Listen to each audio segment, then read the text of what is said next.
Day 2 of the Democratic National Convention is now officially in the books.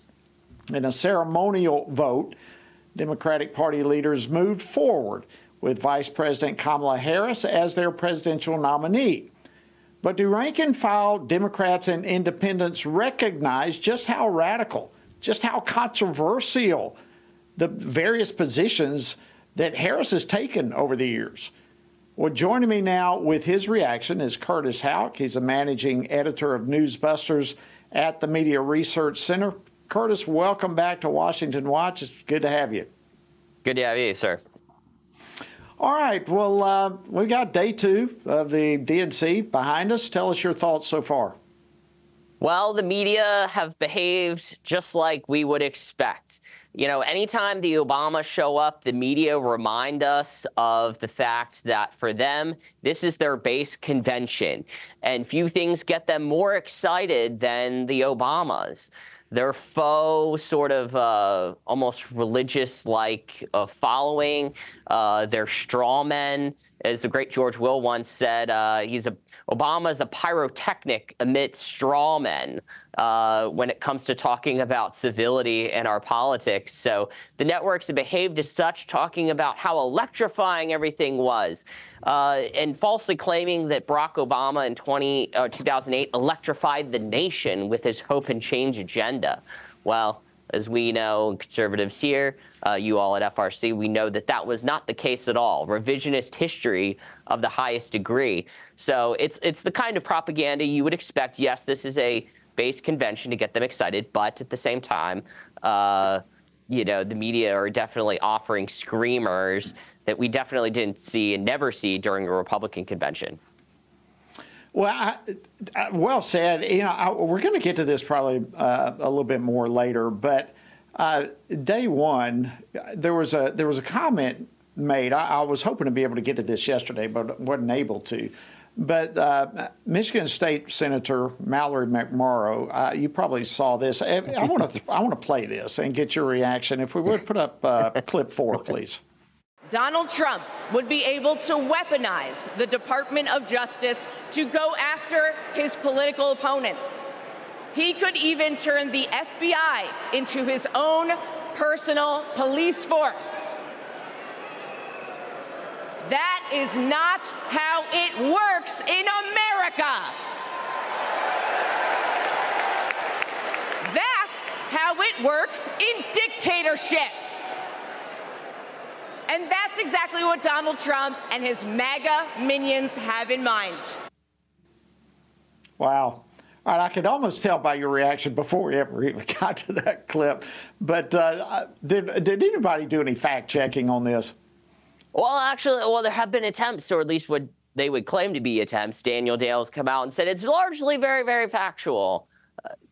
Wait, what? You know, excuse me. This is the difference here, Congressman, between the way they look at the left versus conservatives. With conservatives and President Trump, they fact-check, you know, statements. They make fact-check partisan statements about Kamala Harris being liberal. They fact-check statements about how the economy would be worse off under Kamala Harris because they say there's no evidence that that would be the case. You're like, wait, what? Whereas they can make statements about how a second Trump administration would be some sort of totalitarian police state, Handmaid's Tale. There are all sorts of apocalyptic rhetoric out there, but at the end of the day, the media will say that it's hope and change. Whereas when we talk about this as conservatives, we get branded as doomsday preppers, more or less.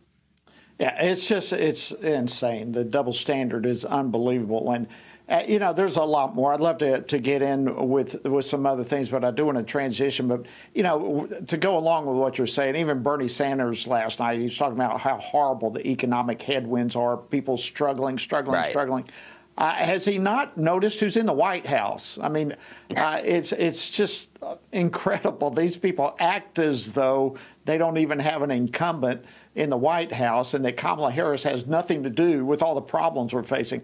But speaking of people being unaware, I brought this up coming in, and a new media research poll has found that there's a large majority of registered Democrats and independents who are absolutely in the dark when it comes to some of the controversial and radical positions that Harris has taken.